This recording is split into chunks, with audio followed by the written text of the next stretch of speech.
Tulsa Golden Hurricane versus East Carolina Pirates. The American Athletic Conference spotlight shifts to Greenville, North Carolina, as the East Carolina Pirates prepare to host the Tulsa Golden Hurricane in a matchup that contrasts experience against youth, steadiness against struggle, and hope against urgency. East Carolina enters at 3-3 overall and 1-1 in AAC play, seeking to reassert itself after a narrow setback to Tulane, while Tulsa travels in at 2-4 and winless in the conference, hoping to reverse a mid-season slide that has left its postseason hopes flickering. The Pirates are statistically and situationally favored, projected to win with over a 90% probability, yet the nature of college football leaves room for volatility, especially when one team is desperate and the other risks complacency. Both programs arrive at an early crossroads. East Carolina trying to climb toward bowl contention and perhaps into the conference's upper half, and Tulsa fighting to establish a foundation under a freshman quarterback still acclimating to college speed and physicality. The stakes are different, but the pressure is equal, and under the lights at Dowdy-Ficklin, both sides will test their respective identities in search of stability and redemption. At the heart of this game are two quarterbacks separated by age, experience, and expectation. For East Carolina, senior quarterback Katin Hauser has been the central figure of composure and efficiency. Standing 1.91 meters tall and weighing 102 kilograms, the Anaheim, California native has evolved into a leader who manages tempo, commands respect in the huddle, and converts key downs with surgical accuracy. His season totals: 1,689 yards passing, 8 touchdowns, and 4 interceptions on 67.6% completions reflect consistency rather than flash, a hallmark of his senior poise. Against conference opponents, he's raised his efficiency, recording a 150.2 passer rating with 431 yards, 3 touchdowns, and a single interception, including a 49-yard strike that remains one of the team's signature plays this season. His control of the offense at home has been particularly impressive. In Greenville, he's thrown for 850 yards and 4 touchdowns, averaging 8.6 yards per attempt while maintaining a calm pocket presence that limits unnecessary risks. Across the field stands Tulsa's freshman signal caller, Baylor Hayes, a Brentwood, Tennessee product whose physical tools intrigue coaches, but whose game remains a work in progress. Hayes has thrown for 787 yards, 4 touchdowns, and 3 interceptions, completing 61.1% of his passes and posting a QBR of 37.9, ranking 116th nationally. Against AAC competition, his efficiency dips to a 54.8% completion rate, though his 434 yards and 2 touchdowns show flashes of capability. Hayes' biggest obstacle has been decision-making under pressure. When protected, he's shown arm strength and touch, notably with a 72-yard completion that displayed his deep ball potential. But too often, his inexperience has surfaced in late reads and turnovers that shift momentum. Comparing the two quarterbacks highlights the contrast in team identity. Hauser is the steady hand on a veteran offense, while Hayes represents a rebuild in motion. Hauser's chemistry with receiver A. Smith has become East Carolina's offensive engine. Smith, who leads the Pirates with 406 receiving yards and 2 touchdowns on 30 catches, thrives on timing routes and intermediate spacing concepts that Hauser executes with precision. Their synchronization on slants and post routes has punished soft zones and converted third downs with efficiency. In contrast, Hayes' connection with Z. Booker provides Tulsa's best aerial hope. Booker leads the Golden Hurricane with 294 yards and 1 touchdown on 35 receptions, offering short yardage reliability and the ability to find seams across the middle. But Tulsa's offensive rhythm has been inconsistent due to protection breakdowns and red zone inefficiency. The Golden Hurricanes' offensive line has yielded 14 sacks through 6 games, often forcing Hayes into hurried throws and compromised reads. Their ability to keep him upright will be a defining factor against a Pirates defense adept at disguising pressure. The rushing battle could determine game tempo, and here, Tulsa arguably holds an edge. Running back D. Richardson has been the team's most consistent performer, tallying 538 rushing yards and 2 touchdowns on 112 carries. His blend of strength and vision gives Tulsa a reliable option to control clock and relieve pressure from its young quarterback. When Richardson finds rhythm, Tulsa's play-action game opens up, allowing Hayes more comfortable windows. East Carolina counters with L. Montgomery, a physical runner with 240 yards and 2 touchdowns on 60 carries. While not as dynamic, Montgomery excels in situational downs, particularly near the goal line, where his balance and leg drive consistently move the chains. His ability to complement Hauser's passing rhythm through steady ground gains provides the balance the Pirates need to sustain long drives.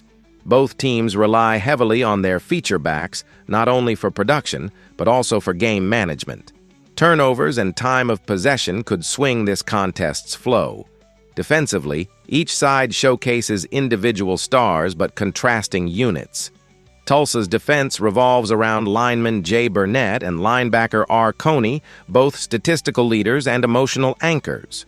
Burnett has posted 6 sacks this season, using quick hands and leverage to collapse pockets and disrupt quarterbacks. Coney's 64 tackles lead the team, and his sideline-to-sideline range allows Tulsa to handle both inside runs and flats effectively.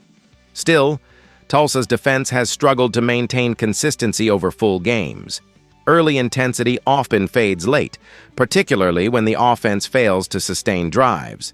For East Carolina, defensive lineman Jay Robinson, 2 sacks, and defensive back Jay Riddle, 36 tackles, headline a unit that bends but rarely breaks. The Pirates' secondary has shown vulnerability to deep balls, but compensates with disciplined coverage schemes and timely takeaways. If Robinson and the front line can pressure Hayes, it could force hurried throws into tight coverage, playing into East Carolina's hands. The recent form of both programs tells the broader story of momentum and morale. East Carolina has gone 3-2 over its last 5 games, alternating wins and losses but remaining competitive in each outing. The Pirates opened the season with back-to-back statement wins, a 56-3 blowout of Campbell, and a 38-0 rout of Coastal Carolina that established confidence in both sides of the ball. However, a 34-13 defeat to BYU exposed defensive lapses, and their most recent 26-19 loss to Tulane underscored offensive inconsistency in the red zone. Still, the Pirates' balance remains evident. When they execute cleanly, they've proven capable of beating mid-tier AAC opponents handily. Tulsa, by contrast, has struggled to find traction. The Golden Hurricane are 1-4 in their last 5. The lone win coming in a gritty 19-12 decision against Oklahoma State. Losses to Navy, Tulane, and Memphis have spotlighted recurring problems: turnovers, third down inefficiency, and a tendency to fade in the second half. The most discouraging performance came in their 45-7 defeat to Memphis, a game in which Tulsa's offense failed to surpass 200 total yards. Each setback has compounded pressure on the young core to mature faster than experience allows. In the AAC standings, the difference between the two teams is subtle yet significant. East Carolina's 1-1 conference record positions them in the crowded middle behind frontrunners Navy, 6-0, Memphis, 6-0, South Florida, 5-1, and Tulane, 5-1. The Pirates are part of a second-tier cluster that includes Florida Atlantic, North Texas, and Army, each hovering near .500 and competing for bowl eligibility. For East Carolina, a win over Tulsa would not only bring them above .500, but also reinforce their legitimacy as a potential top 5 finisher in the AAC. Tulsa, sitting at 0-3 in conference play and 2-4 overall, faces a much more urgent reality. With the season nearing its midpoint, another loss could effectively extinguish postseason aspirations. The Golden Hurricanes' margin for error is gone. To remain relevant, they must engineer a turnaround starting in Greenville. Depth and health could influence execution. East Carolina appears largely intact, with no major injuries reported to starters. Minor hamstring concerns among wide receivers may slightly affect rotation, but the primary offensive weapons remain ready. Tulsa's offensive line has battled minor ailments, especially at right tackle, leading to shuffling that occasionally disrupts chemistry. On defense, both teams field their core units, meaning schematic discipline rather than roster attrition will define performance. The overall physical readiness suggests a clean, competitive contest shaped more by execution than attrition. The tactical chess match unfolds across several key dynamics that could determine whether this game stays competitive or tilts decisively by halftime. For Tulsa, the defensive front must generate pressure on Hauser without overcommitting, maintaining gap integrity while disrupting timing. If Burnett can create early penetration and collapse the pocket, East Carolina may be forced into quicker throws, testing the precision and chemistry between Hauser and his receivers. Yet Hauser's composure under pressure has been a defining trait this season. His interception rate actually drops significantly when releasing the ball within 2.5 seconds of the snap, a testament to his pre-snap reads and understanding of defensive rotations. Meanwhile, the Pirates' defensive approach likely centers on forcing Hayes to win through the air. By loading the box to contain Richardson and daring the freshman quarterback to challenge tight man coverage, East Carolina aims to exploit Tulsa's inexperience and inconsistency in vertical passing. Hayes' best performances have come when he establishes rhythm early with quick completions and designed rollouts. But if he starts cold or faces early pressure, the risk of turnovers increases sharply, potentially allowing the Pirates to seize control of both tempo and scoreboard. Offensively, expect East Carolina to deploy a balanced attack early, using Montgomery to establish ground rhythm before unleashing play-action passes to Smith and tight ends across the seam. Hauser's efficiency on intermediate throws, especially between 10 and 20 yards, has been a hallmark, and if he continues that precision, Tulsa's secondary may struggle to contain sustained drives. Tulsa's best counter lies in Richardson's power running and the potential for explosive plays off misdirection. If Richardson can approach the century mark in rushing, it would relieve pressure from Hayes and shorten the game. However, sustained drives have been rare for Tulsa. They've averaged fewer than 17 points in their 4 losses, a figure that must rise dramatically to challenge East Carolina's offense, which averages over 28 points per game at home. The Pirates have thrived when establishing tempo early, often using quick-hitting slants and screen concepts to open up the field before testing defenses vertically. Their offensive line has also quietly developed into a reliable unit, surrendering just 5 sacks in their last 3 contests, a testament to improved cohesion and communication.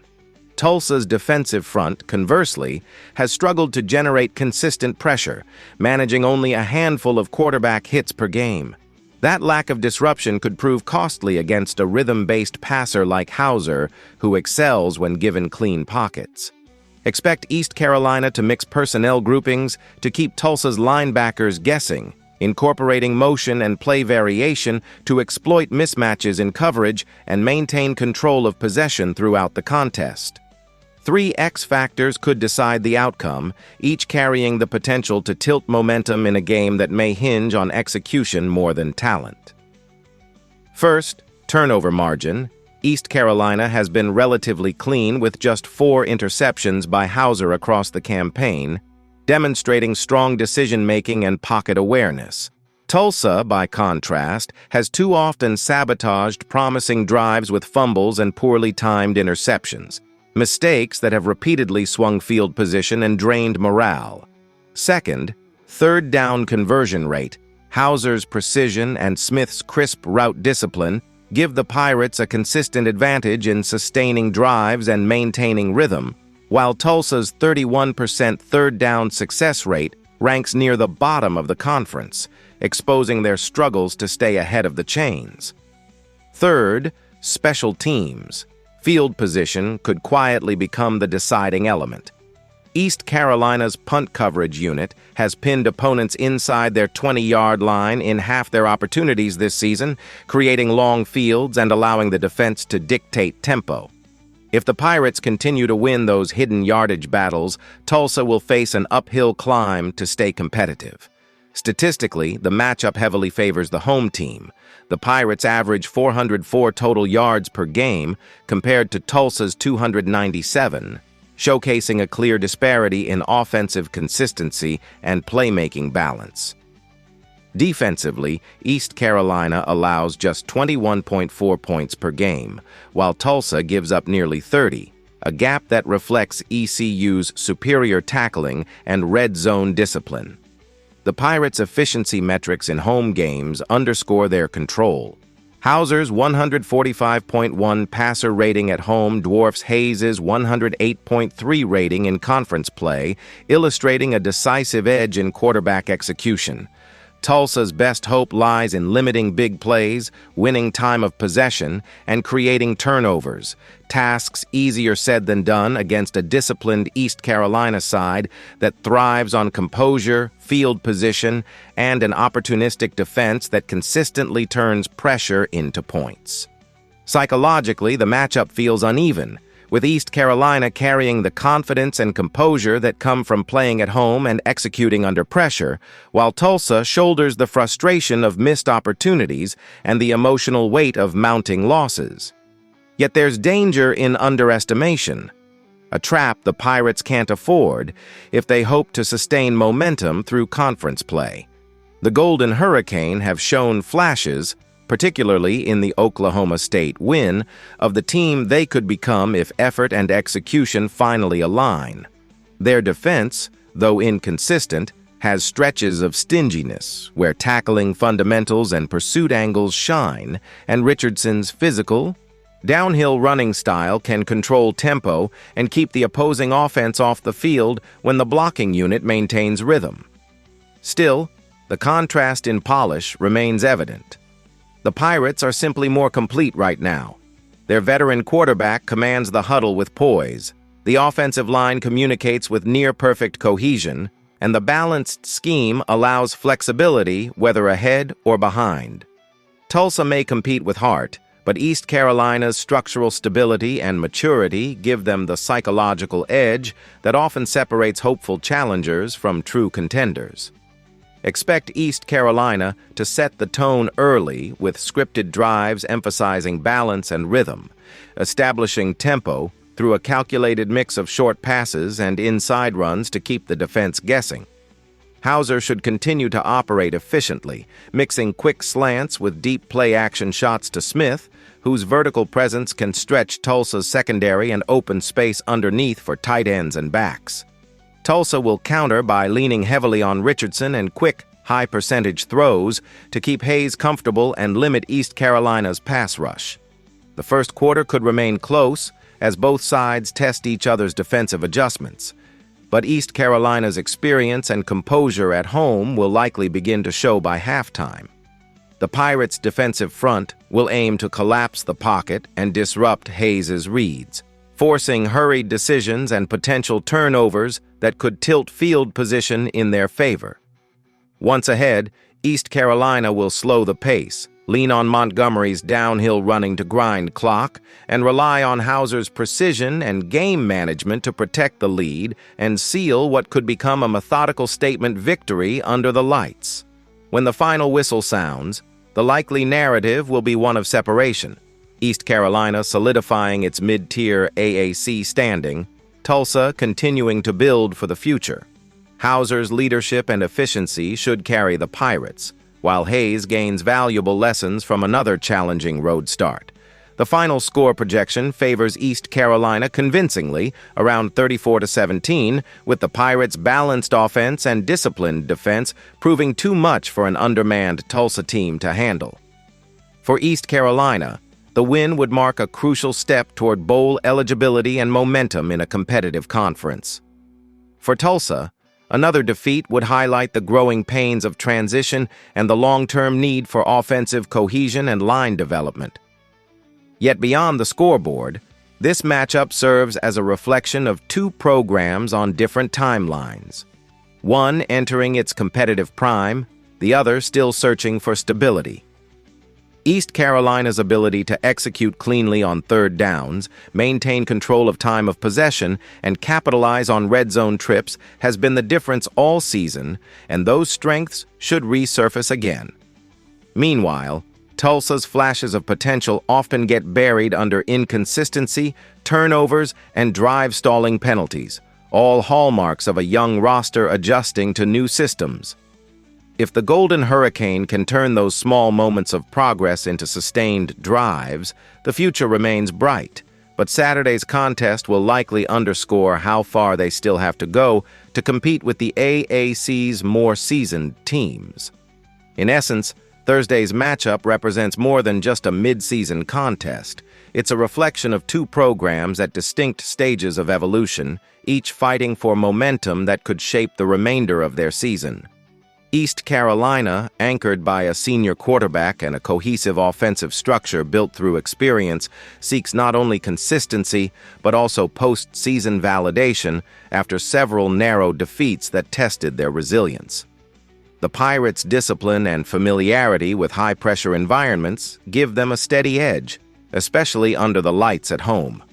Tulsa, on the other hand, driven by youthful promise and a roster still developing chemistry, continues to search for identity and signs of tangible progress amid adversity. Their flashes of potential have been evident, but sustaining success against seasoned opponents remains a hurdle. The Pirates' blend of veteran leadership, home field confidence, and offensive efficiency makes them the logical favorite, and unless the Golden Hurricane deliver their most complete, mistake-free performance yet, the night in Greenville should belong to the home side and reinforce East Carolina's upward trajectory. East Carolina 34, Tulsa 17. The Pirates maintain control, dominate time of possession, and leverage experience to secure their fourth victory of the season, while Tulsa leaves Greenville with lessons for the future and the faint but continuing hope of growth through struggle. After analyzing both teams, my pick for this match is East Carolina winner. Drop your thoughts and predictions in the comments box.